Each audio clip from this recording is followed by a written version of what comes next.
Ya, sebelumnya, Assalamualaikum warahmatullahi wabarakatuh. Sebelumnya, perkenalkan nama saya Fardun Maulana Aksan dengan NIM belakang 149. Dan saya berasal dari Prodi Akuntansi Syariah. Nah, di sini saya akan mempresentasikan, memaparkan atau menjelaskan dari review buku Al-Quran yang sudah saya review. Kenapa sih kita perlu atau penting untuk memahami Al-Quran? Padahal dalam sehari-harinya kita juga membaca atau bahkan menghafalkannya. Menurut saya, Al-Quran bukanlah sebuah novel fiksi yang bisa dipahami hanya dengan membacanya beberapa kali saja. Tetapi, Al-Quran adalah sebuah filosofi tertinggi dari kehidupan manusia. Jadi, tidak mungkin akan memahami atau tidak mungkin dipahami hanya dengan membaca satu atau beberapa kali saja. Nah, saya pernah melihat fenomena yang pernah terjadi di sekitar saya. Fenomena yang menggelitik dan sekaligus memprihatinkan. Ada orang atau seorang penghafal Al-Quran yang perilakunya sangat tidak mencerminkan apa yang dia lantunkan. Dan ia justru pula yang mengingkarinya. Ada juga orang yang mengaku alim, tetapi di saat yang sama, dia juga yang merusak kealimannya. Dari situlah muncul dalam benak saya pertanyaan, apakah benar memahami Al-Quran itu cukup dengan membaca atau menghafalkannya saja? Ataukah ada ilmu yang memang harus dipelajari agar Al-Quran benar-benar hidup dalam pemahaman dan perilaku kita? Langsung saja pada intinya, di sini saya akan memaparkan atau menjelaskan sedikit pemahaman saya tentang ulum Al-Quran dan buku yang sudah saya review. Setelah saya membaca dan review buku ulum Al-Quran, saya memahami bahwa menghafal atau membaca Al-Quran saja ternyata tidaklah cukup untuk menangkap makna yang dalam dari wahyu Allah Subhanahu wa Ta'ala. Dan disinilah ulum Al-Quran hadir bukan sebagai ilmu baru atau tambahan semata, tetapi sebagai jalan untuk memahami Al-Quran secara lebih mendalam. Ulum Al-Quran membantu kita yang pemahamannya masih dangkal agar tidak gegabah dalam menafsirkan ayat-ayat Allah Subhanahu wa Ta'ala. Ia menuntun kita untuk memahami bagaimana Al-Quran diturunkan, dalam konteks apa ayat-ayat itu hadir, dan bagaimana seharusnya wahyu Allah itu dipahami. Salah satu hal yang mengganjal dalam benak saya dan paling memungkas dalam benak saya adalah kesadaran bahwa seseorang bisa saja mengaku sebagai penghafal Al-Quran, tetapi jiwanya dipenuhi dengan kemaksiatan, kemunafikan, atau bahkan kebatilan. Dan dari sinilah saya mulai memahami mengapa memahami Al-Quran itu jauh lebih penting daripada hanya sekedar membaca atau menghafalnya saja. Nah, ya, jika saya jelaskan dengan sederhana dan dengan perumpamaan, saya akan memperumpamakan dua orang yang sama-sama berhadapan dengan sebuah atau sesuatu benda, hewan atau makanan yang beracun.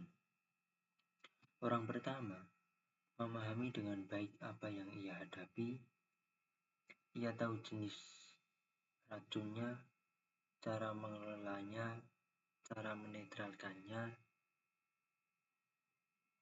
dan kapan mengubah racun itu menjadi bermanfaat. Ia bertindak dengan ilmu dan kehati-hatian.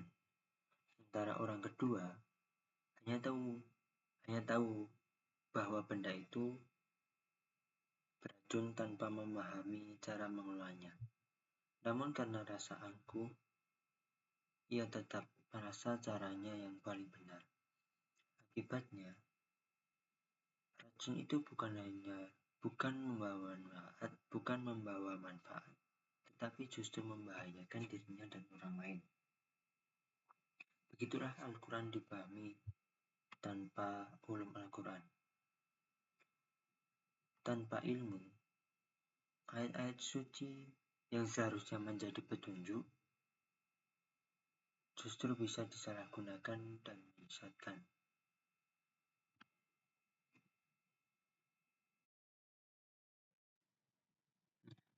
Selanjutnya, secara pandangan filosofis saja, ulum Al-Quran mengajarkan kepada kita satu hal penting, bahwa Al-Quran bukan hanya sekedar teks yang bebas ditafsirkan sesuka hati manusia, tapi Al-Quran adalah wahyu Allah yang turun dalam ruang sejarah, kondisi sosial, dan realitas manusia yang nyata.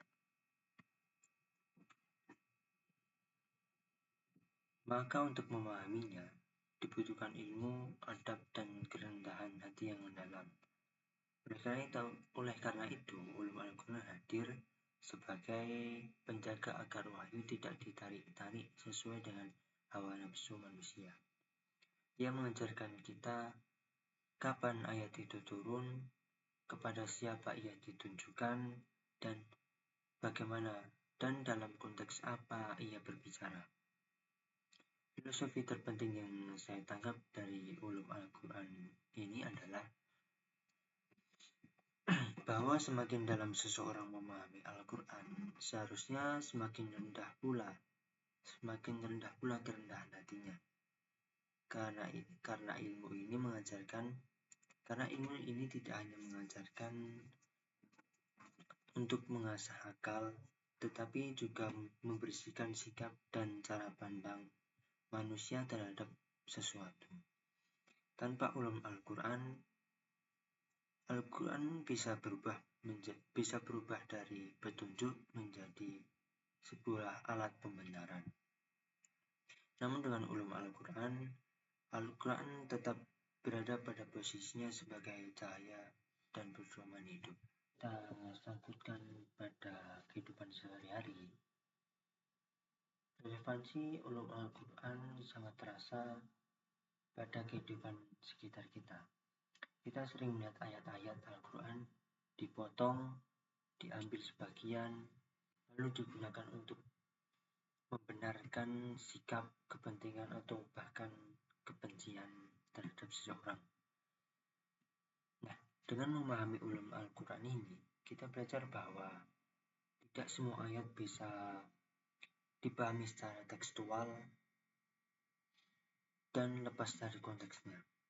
Ada sebab turunnya, ada sasaran pembicaraannya, dan ada hikmah yang harus ditangkap. Nah, maka dari itu, ulum Al-Quran juga melatih kita untuk tidak mudah menghakimi. Kita menjadi lebih hati-hati dalam berbicara atas nama agama, karena kita sadar bahwa wahyu Allah itu jauh lebih agung daripada ego manusia atau ego pribadi. Dalam praktek kehidupan sehari-hari, dalam bersosial, ulum Al-Quran juga membantu kita menjadi pribadi yang lebih adil, bijak, dan tidak reaktif terhadap sesuatu hal yang baru-baru terjadi. Ia menuntun kita untuk menjadikan Al-Quran sebagai pedoman akhlak, bukan sekedar dalil untuk menang debat semata. Dengan demikian, ulum Al-Quran bukan hanya ilmu untuk para akademisi. Tetapi kebutuhan setiap muslimah agar Al-Quran ini benar-benar hidup dalam perilaku dan bukan hanya sekedar dalam ucapan atau lisan semata. Nah, sejauh ini bisa saya tarik kesimpulan yang sederhana bahwa menghormati Al-Quran itu bukan hanya sekedar kita membacanya atau menghafalnya saja, tetapi dengan memahaminya secara benar. Karena Al-Quran tidak hanya diturunkan untuk memenangkan ego manusia, melainkan untuk membimbing jiwa manusia menuju kebenaran yang hakiki, yaitu ridho Allah Subhanahu wa Ta'ala. Dan ulum Al-Quran adalah salah satu jalan agar kita tidak tersesat ketika berusaha memahami cahaya tersebut. Dan cahaya yang saya maksud adalah Allah Subhanahu wa Ta'ala. Dan mungkin ini saja yang bisa saya sampaikan, kurang lebihnya dan atau banyak kurangnya saya mohon maaf yang sebesar-besarnya. Jika ada yang ingin dikoreksi atau memang ada kesalahan dari pengucapan saya atau statement yang saya keluarkan, mohon maaf yang sebesar-besarnya. Assalamualaikum warahmatullahi wabarakatuh.